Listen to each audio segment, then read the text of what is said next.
топы халва дайындаймыз. Табиғи мед, арахис дәні, күнбағыс дәні керек болады. Күнбағыс дәнін табада қуырып аламыз.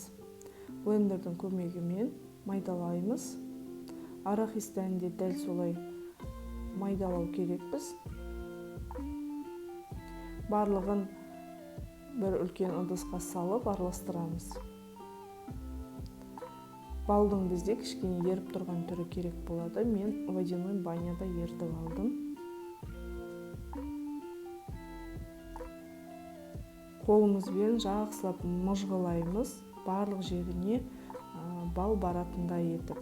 Осылайша дайын болып қалған халвамызды пакетке орналастырып, қолымызбен престеп, холодильникке кемінде 1-2 сағатқа жібереміз. Жасап көріңіздер, өте дәмді болады. Сіздермен бірге болған Мадина Сапархан.